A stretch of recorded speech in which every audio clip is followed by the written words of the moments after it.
Hello and welcome to Supreme Commander Forge Alliance Forever. I'm here for another double cast with Keezer. Hi Keezer. Hello everyone. Today we are watching TB AMD. He's a Brazilian player, I think.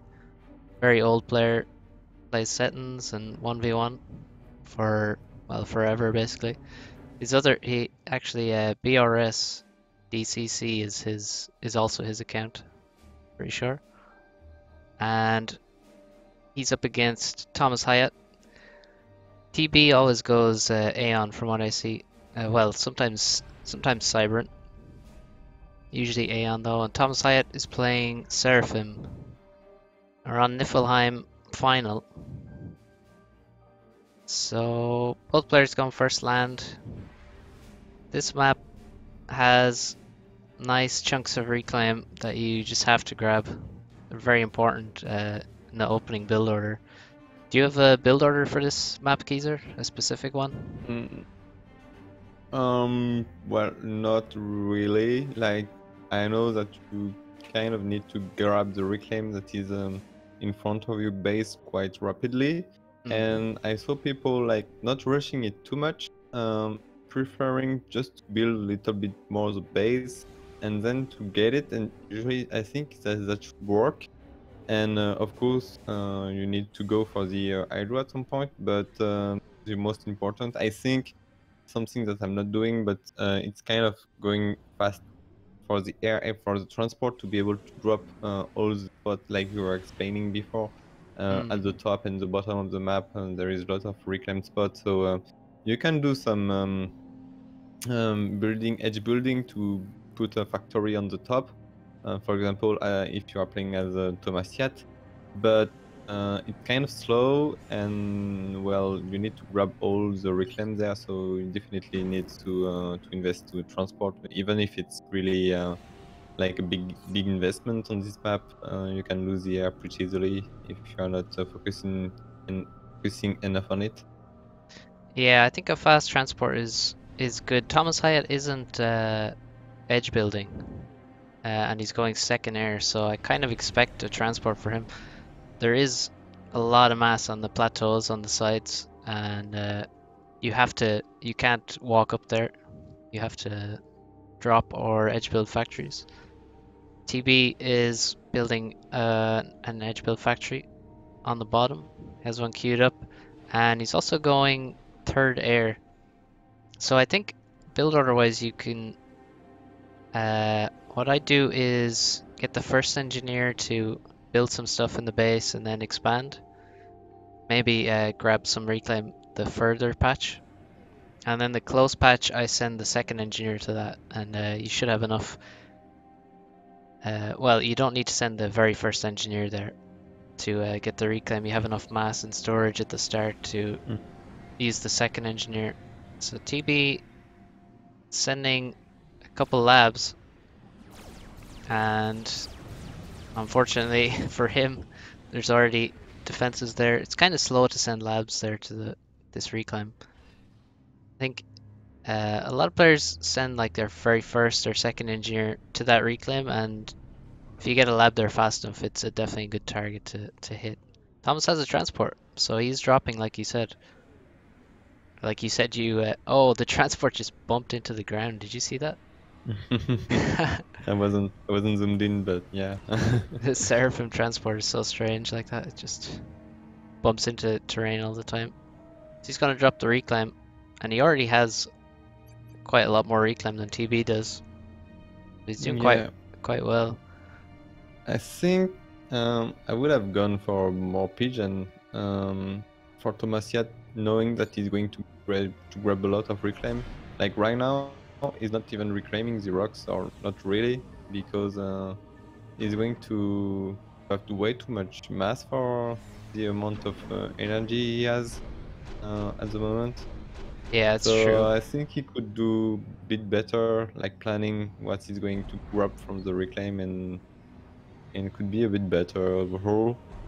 He's going for fast tech next, which is a way to spend your mass, but it's also, well, pumping 60 energy, so quite a lot in the beginning. So you need to be sure that spam-wise you can handle the pressure that is going to come from TBAMD. Yeah, it's definitely risk, and also this mass stall or the power stall is pretty bad for him now. He only has, well, he has 10 P-gens in the base now, but he did get the back hydro very quickly actually, which is pretty good, but he definitely needed to have a few more P-gens in his base, and now he's actually mass stalling. He has to get the reclaim again. So Mm. difficult map to balance your eco at the start because of all this juicy reclaim. If he had the front hydro as well, he would be in a great spot. So he looks And like, I'm wondering, yeah, yeah, I'm wondering if he's going to drop the bottom with his second drop, or maybe not. That's something that you can do. Trying to steal the reclaim of your opponent on this map can be really annoying. yeah, I definitely think it's a very good idea to drop and try and steal reclaim from your opponent. There's also, I think, well, yes, there's a lot of reclaim in the expansion, just near the hydro in the expansion, Mm. and a lot of people sort of ignore that for too long. I think sending an early engineer there is also very good. It's a big patch of reclaim. Could also drop on it with this transport. Looks like he's going to the bottom now, Yeah. so that's a good Yeah, move. and I think he's maybe a bit late sending. Well, both of them are really late sending their SU to the expansion, if we can call it expansion, the rocks to the hydro. Um, I don't know. Usually you can see the ACU going bottom for ThomasH and top for TBAMD, so they can set up factory in here, drop some reclaim and it's kind of safe spot for the ACU. It's not going to be in the fight, but he's securing a lot of reclaim. So at the early stage of the game, I mean not early, but mid stage is still really nice because well, this engineer that TBMD sended at the top can definitely get sniped. Yeah, and also it is quite a lot of mexes down here. There's six mexes and a hydrocarbon plus all the reclaim as you mentioned. So it's definitely the most common spot for the ACU to move to, and you kind of don't need to send many tanks. And players generally don't want to send tanks there because it's quite far away from everything else. Like the bases are quite close together, so you're kind of in danger if you send too many tanks in the long route around the sides.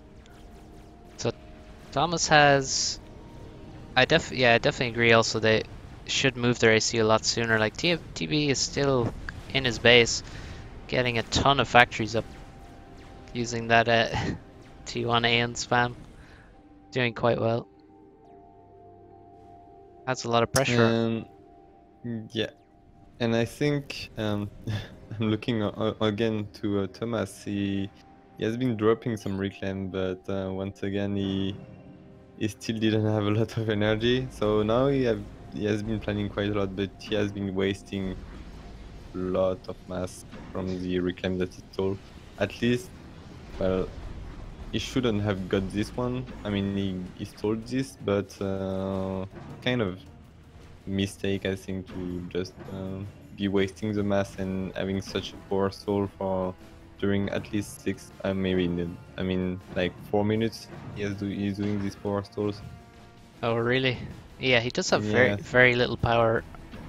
Like it seems like he had power queued up with some Engies and then cancelled it at some stage. It's much better actually, I find, to queue up the power and then pause the engineers rather than cancel the order, because paused engineers are easy to spot, so you're unlikely to forget to unpause them. But if you cancel the order, you may forget that you're not building power for a while.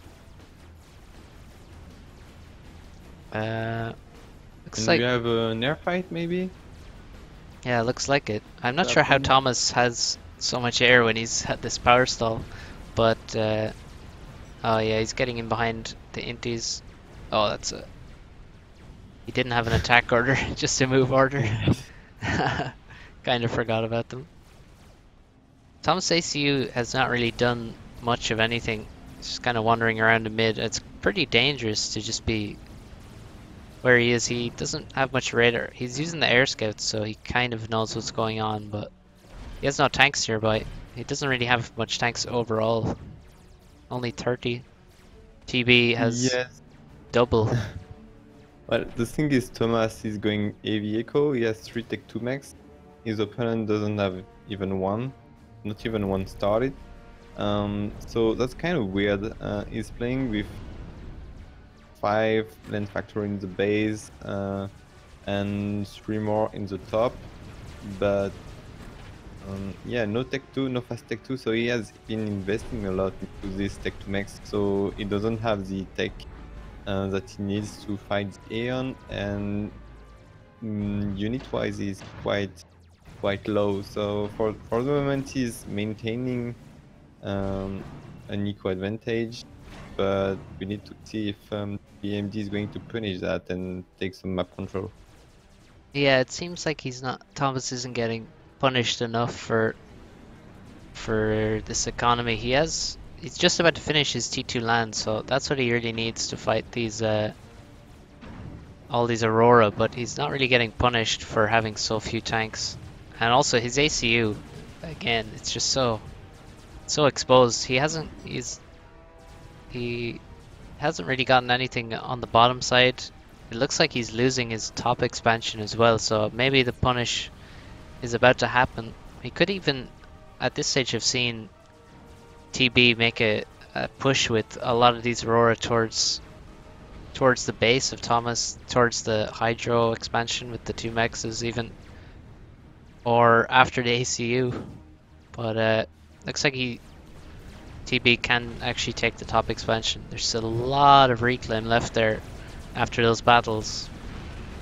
That should be an important thing to fight for now. And I think Thomas did lose an air fight. I wasn't careful about that, but Yeah, he can't I use missed that anymore as his well. bomber, and that's quite annoying when you are against Aeon to have the air. Usually with the air you can really put some pressure on your opponent army, and right now, well, TBMD has the air, so he is quite safe on this side. He's just going to go for some gun upgrades. He knows his opponent has invested into eco, so he's going to grab some gun upgrades, and I think he's going to try to put some pressure with his ACU and maybe go into the base. That would be a bit too much maybe, but can definitely try to do something here.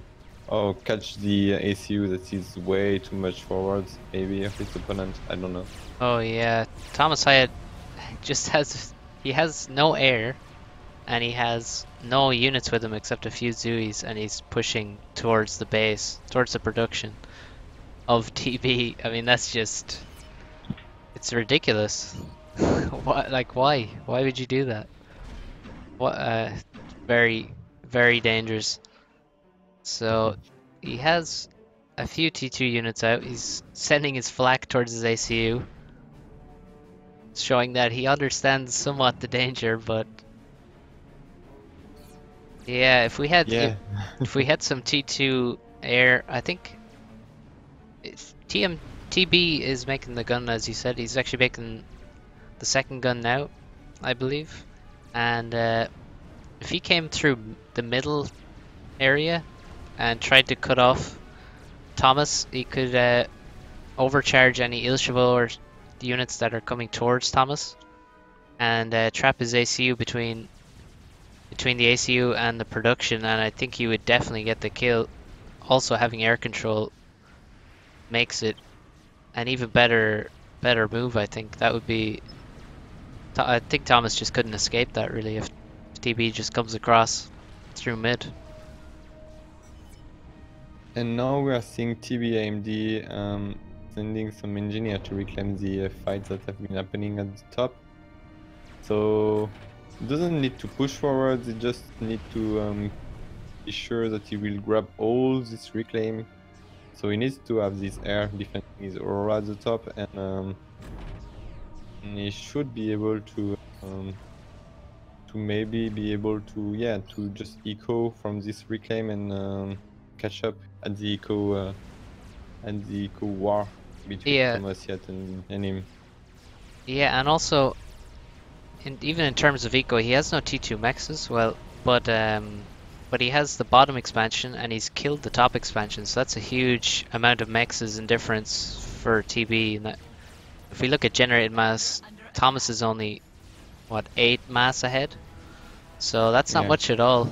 And with the reclaim, TB can definitely come back. He's not doing the move I suggested, coming through mid. He's pushing the Hydro expansion, and with that double gun com, the Ilshis are just free vet for him really. If he maintains his eco, so he has some overflow, which he does. He has a lot of overflow, and now he's actually making T2 mechs in his base. It's definitely a good time because he does need to catch up in T2 mexes, and he can make use of all that reclaim. But this ACU didn't get punished. I really think he could get the kill there instead of pushing the expansion. And he's also sending a lot of reinforcements to the top, which I think is a mistake given he has so many units there already. Yeah, I think it's just rally point issue. Now he's sending them back to his com. Yes. And he's finally getting the tech 2. He's going to get some engineer, get some pigeon, and maybe rush the tech 3. Oh, he's rushing tech 3 Yeah. as soon as possible without any tech pigeon. That's Well, incredible. he has. And he's doing fine EU-wise. I think he has 50-41 pigeon, so he can definitely afford keeping the tech 2 pigeon. Though he will need to have a tech 2 pigeon at some point to be able to maintain the shield on his Harbinger. Yeah, he will have to add a T2 pigeon pretty soon, especially with the ecoing he's doing. He has started making those T2 mexes. He has 2 complete, 1 almost finished, and yeah, he has great map control, and he's about to have the tech advantage. But right now, Thomas has been building those T2 units all this time, and he has 14 Ilshavo now, which is a whole lot more than what TB has. He just has Aurora, and they're quite spread out. And actually, the Ilshavo are moving in on the ACU. And actually, oh, we have Vultus, 5 Seraphim gunships, so I missed Thomas Hayek going for T2 air. And he looks like he's going for the kill here. There's no T2 flak, and his air is reacting slowly. It looks like TB might actually go down here. He needs to keep overcharging and get more vets. Yeah. One Vultu goes down. Oh, there's so many Ilshis. Yeah, it looks like TB is dead. Well, that was a bit greedy. Without scouting, he's pushing with only a gun com and some tech 1 unit. And rushing the tech 3, yeah, it's kind of doesn't really make sense, or he just wanted to be greedy maybe and have the map control and be rushing the higher tech. But yeah, I mean, he's getting punished for that. That's quite logic. Yeah, it was kind of well done from Thomas to actually do that, because I think he would have been in, well, he was in serious trouble there. If I mean, I think all TB had to do was have a couple flak, maybe a mobile shield before going to T3, and he would kind of be fine. Really, could overcharge so many of those Ilshis. He would probably survive, but the gunships finished him. Yeah, and just getting back or having some flag. Yeah. should have made it. But I mean, even this move that going to tech 3 without getting even one tech 2 NG out, really, really weird. You never know, Yeah, your opponent can be building a TML, you have no tech 2 engineer to be spamming up some TMD in case of emergency. You can lose all your tech 2 mixes, your tech 3, the tech 2 HQ going tech 3, so it's really, yeah, yeah, really, that's really something that shouldn't be happening, in my opinion. And yeah, of course, well, he extended maybe a bit too far, so. yeah. You definitely don't want to. You always have to get a T2 engineer. Really, you don't want to be rushing T3. I mean, the speed isn't that. It's not that much faster without making a T2 engineer. You know, you Yeah. definitely need to make one. And yeah, as uh, as Soviet Pride says, always build flag and build more flag. So yep, that'll do for now. Um, so send us in replays, guys. There's so many replays in the vault that it's actually hard to know which ones to cast. So do some curation for us. Send us your epic wins and your epic losses and everything in between. And we'll see you next time. See you guys. See you.